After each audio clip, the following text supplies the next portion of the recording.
That's the sound of the police. You first start talking. Jason Lawrence. Answer me! Probe the Popo. Tell me what you know. Every week, we like to have a different division of the Victorian Police in to have a chat. This week, we are catching up with the team from RBT. Like 4 schooners of Great Northern. Okay, is that a heavy beer or? So light beer, and I'll be under Light 0.04. So you Okay. can breath test me. I'm very confident. Very good. Well, that's exactly what we'll be doing today. A mate of mine's got a breath tester. Okay. And we've tested ourselves. With that particular drink. That particular drink. He's got a breath tester. That voice right there was Senior Constable Stevie Jorgensen, who joins us now. Good morning. Good morning. It's nice to be here. So you're on the show too. I am. They're real. Sometimes I think, are they prop police men and women? We are real. No, it's only strippers that are in fake police outfits. I'd be happy if one of them pulled me over, Jace. Stevie, welcome to the show. How long you been part of the cops? I have been a police officer for 10 years. Yeah, right. And doing this particular role for 6. Do you get to pick? Can you say, I love doing the RBT and the booze bus, I want to do that? Or do you just get moved around to different departments? So, no, I've been with what's called RPDAS. We call it Road Policing Drug and Alcohol Section. And I've been there on my own accord for 6 years. I could leave if I wanted to, but I love it there. I like it. In terms of filming, we get asked if we want to do it or not. So, right. there's only a select few of us that actually are prepared to put our faces on TV, so I'm one of them. Yeah. Now, question.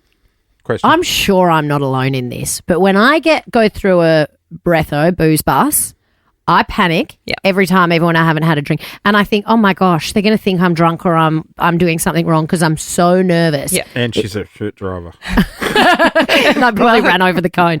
No, is that normal? Yeah, you are not alone. That is very, very common. Very common. Before they're like, oh, you got to show driver's license or whatever, and I'm shaking. And I'm like, oh, look, Without I'm a bit of meth. incriminating myself. Well, look, on our buses, a normal shift, we would be testing up to, 1,000, 1,400 people. So, amongst that, I would say at least 50% of people would be scared coming past or coming into a booze bus. I think I'd be more confident if I'd had a few drinks today. No, I mean, it's courage. Not driving. I'm joking. The audio we heard there, Gary, he ended up blowing under on the show. Yep. When it comes to random breath testing, do you, because we're now rolling out random drug testing as well. Correct. Are you doing both at every site?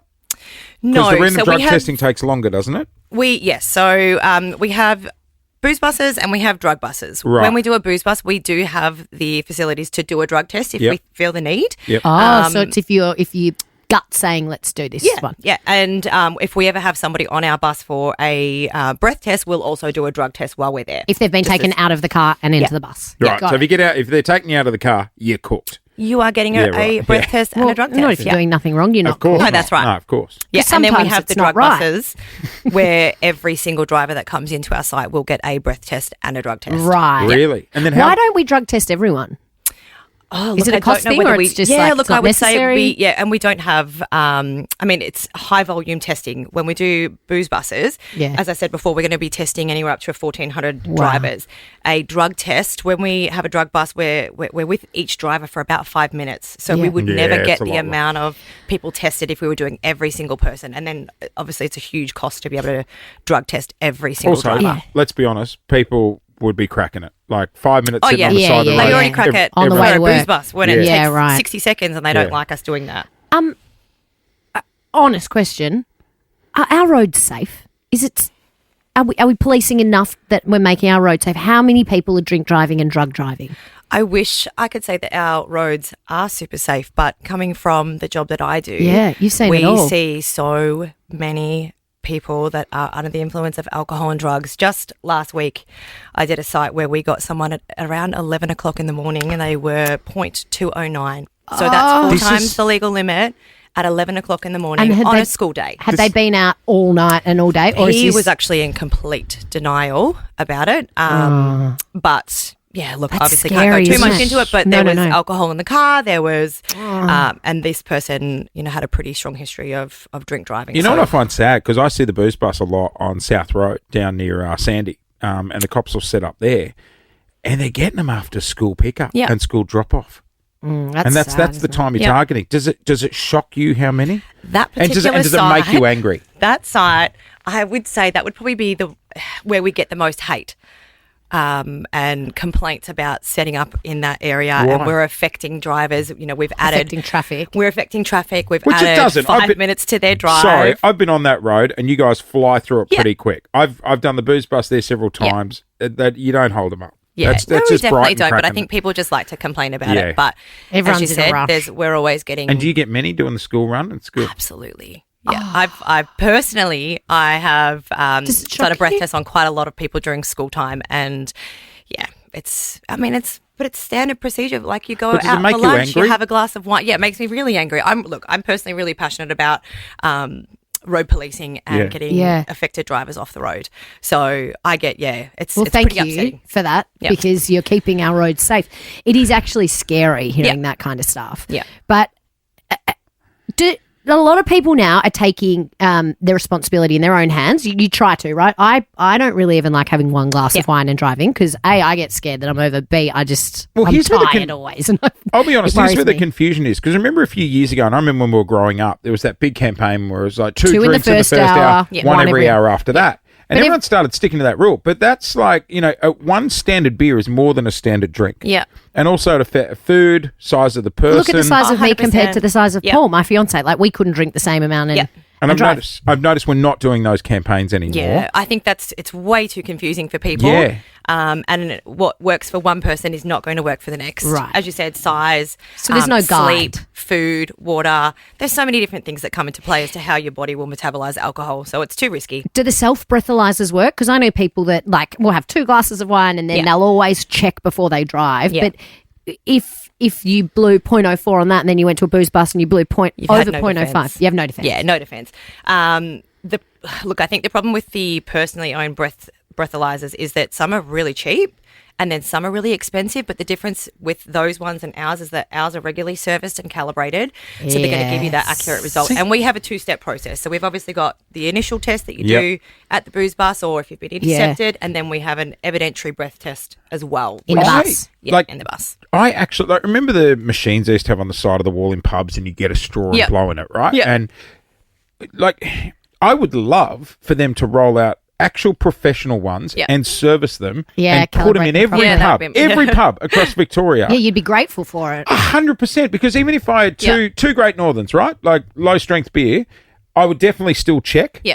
Even though I know I'm pretty safe, I'd definitely still check. And if I was over, I wouldn't drive. Yeah. Like, I know it's a cost, but think about the lives that it's The problem with that is that with alcohol consumption, it has like a peak before it starts to drop. right. So you could do that test at the pub. Yeah. And it might be, then you get held up because you see a mate that you weren't drinking with and you're like, hang back for another 15 minutes.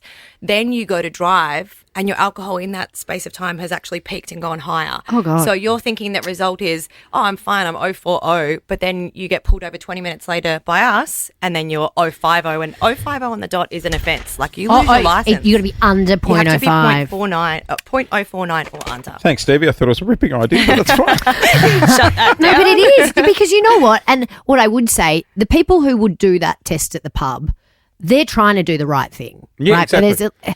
And the people who get 0.05, sure, it's wrong, but you feel for them because you're like, absolutely. Yeah. But, it's the people who are way over that aren't sitting at the pub just Exactly. trying to do the right thing. Yeah. Hey, we've got to go to a break. Are you happy to stay with us? Absolutely. When we come back, I want to ask a question about, let's not put our head in the sand. People are smoking, people are doing pot, other drugs around the place. I want to talk about how long that could potentially stay in your system. And also, we're going to test out the old breatho machine this morning. Because we got one of our producers, Jiz, to have a few wines last night with dinner. What a task. We got him an Uber in this morning, and we want to see how he thinks he's feeling and how it comes up on the breatho. The next day is a worry, the Sounds next good. morning. And you know what? Let's break out that tongue scraper while we're at You know it. what? I've got you I've got didn't- 4 straws, so we don't just have to test him. We can test. Oh, we other are people out of if we wanna time. make sure. We are probing the Popo. Senior Constable Stevie Jorgensen is joining us this morning. She is a booze bus operator. And you're on star. the show, Yeah, a RBT. star. Do you ever get recognised? a little bit. Not so much like out in public, but lots of in the family. RBT though? And like when I'm on the show, like my phone just goes nuts. Yeah. Stephen. Oh my God. And people from school that I haven't spoken to in about 20 years. Why does Daryl, when he gets done on the show for blowing over and with meth in his system, allows himself to be on TV? Yeah. This is a good question. So you'll get a mix of people, right? So some people will, either they're drunk or they're on drugs. Yeah, I'll sign the release They form. can't really Great make idea. the right decision. 2, they genuinely want to get on television, and it doesn't matter what it's for. They're Isn't happy that- to just get their face on there. Why? Jesus. They don't get their. Someone told me they get their fines and court cases paid for. No, nothing. That's no Judge benefits Judy. whatsoever. Yeah. For an example, I had a young P plater who'd only had his license for a few months. This one hasn't been shown yet, so I won't go too much into detail. But he thought it was going to help him with the ladies. He was like, "Cool, this is going to get me out Street there, and the cred. girls are going to see me, and it's going to they're going to." And was he drink driving? He was drink driving. What a Yeah, knob. darn. yeah, lost his license. Oh, yeah, it's really going to work for the ladies Yeah. when you got to put them on the Greyhound bus for a day. Yeah. Yeah. Yeah, can you And pick that's me up hot. at 7? That's it. And then you just get like the genuine people that can see how their story might help somebody else. Right. Which they're the good ones because we Yeah, go, yeah. you know, you're showing people that they are they're not 100% safe if they're Exactly. going to drink a Because I couple of reckon you drinks. guys are pretty nice on it. Like, you're all.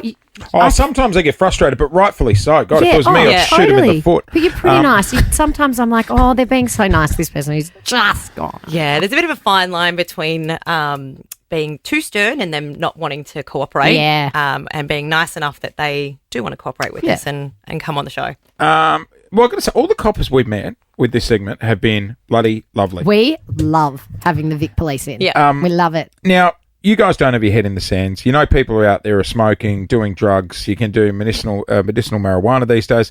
It's never publicised how long drugs can potentially stay in your system. And the reason I ask is because I'm sure there'd be people going, well, look, you know what? I hit bloody, I had a smoke last night. If I know it stays in my system for 24 hours, I won't drive today. Is there just no definitive answer? There isn't. No, every single person will metabolize drugs differently, and same with alcohol. Right. We So- can't say and that so- one person is going to smoke weed and then within an hour it's gone, and then somebody else, it's So a if week later they've still got it there. So if people, say, could drop a pill in a club on a Saturday night, Yeah. they could, for someone, it could be out of their system on Sunday. For other people, it could still be there Tuesday. Yeah. Even if it's not Absolutely. affecting you anymore, it Yep. can still be in your system. That's right. And that's where I think people get confused with the whole offence of drink and drug driving. Yeah. In terms of drug driving, you can be pulled over a few days after having meth or having a tablet on the weekend and it's still show up. You're not really feeling the effects, but it's still in your oral fluid, so you still lose your license. Teary Wow. Tuesday was bad enough. And then, hey, we've got our producer, Jiz, in the studio. Morning, Jiz. I'm so sweaty. I'm so nervous. Now, he was given the He got to have a lovely dinner last night. Yeah, he was given the task to have a couple of wines with dinner, just like a lot of people would. We got him an Uber in this morning, but we're very interested to see if it's still in his system. Yeah. Guys, I got some sound effects. I thought we could do a dramatised reenactment. Just quickly, what time did you have your last drink? At 9 p.m. Oh, so we're 11 hours Yeah, I later. drank- We You know we what? should be okay, You know but what? we'll Stevie see. will ask that. Should we do like what we do on the show? Like when we watch it? Do you reckon he'll be over? What do you reckon he's going to blow? I like the voiceover. And I reckon he's going to blow. This young Irish lad thought he could have a few vinos last night and put the leg over the missus. Isn't Well, he wrong? Let's see. Let's see what Senior Okay. Constable has to And so say about what that. did you drink? I drank 3 to 4 glasses of Pinot Noir, shed out Zonzo Estate. Beautiful. Okay. Oh, hang on, guys. Here we go. Oh, All right, you've done this before? hang on. Window coming down. Good afternoon, Constable. Good morning, driver. Oh, bad Well, start. bad start. It's 8 o'clock in the morning, Jazz. All right, so you've had a couple of drinks last night, you told me? Yeah, just with dinner, I'm definitely fine this morning. Okay. I've been in work and I think I'm doing my best work this morning, actually. Well, that's Right. questionable. Very confident. All right, let's do this test. One long breath into the straw until I tell you to stop. And stop. It is a long breath. It's so long. Oh, some people just can never get it. I'm Running like out of gas. screaming at the TV I going, reckon he's can't be clear. that I hard, reckon he's under. He's clear. What do you think? I reckon there's going to be alcohol in my system, but I don't think I'm going to be over the limit. Dun, dun, dun. Oh, hang on. Sorry. 0.01. 0.01. And we go to an ad break. Oh, God, So annoying. They don't come back till the end of the show. All right. No, we are all clear. Zero. Let's go. Goes on to a state. I would have loved to have known though, because this is where people get in big trouble. We get up at 4:30 in the morning and drive to work, and you've had 6 hours sleep, and you think you're fine. That he'd come undone then, I reckon. So just so everyone knows, we put him in an Uber this morning just in case. Yes. Also, you are safe to drive. Did you have a heavy dinner? I had a standard dinner. I'd say not loads, not too little. Are you still shredding? Yeah. No, I'm not really shredding. But that's actually a question that I wanted to ask. Is soakage a thing? Like, if you do have a lot of food, does that make... Soakage? I've never heard of that. It's certainly not a defence in the court of law, I wouldn't have thought. Breathalyse them again. Look, I think... there's lots of things that come into play when it comes to alcohol and, sleep, food, water consumption, and just time. Time is the one thing. You need to allow enough time, and that's where people fall short. The next morning. Hey, Jazz, don't move. Stevie, break out the tongue scraper. No. Don't do that. No, It's I'm not joking, fair. I'm And joking. Jazz is I'm joking. very well-behaved boy. He is very well behaved. Senior Constable Stevie Jorgensen from the Booze Bus Division of the Popo. Thank you so much for coming in this morning, and thank you for the work you guys do. Thank you. No, it's a nice to dangerous be job out there appreciated. on the street. And Thanks for keeping our roads safe. Yeah, we We are appreciate doing it. our best. Good on you. Thanks for having me. Jason Lauren. Wake up feeling good. On Nova 100. Jason Lauren. Follow them on socials.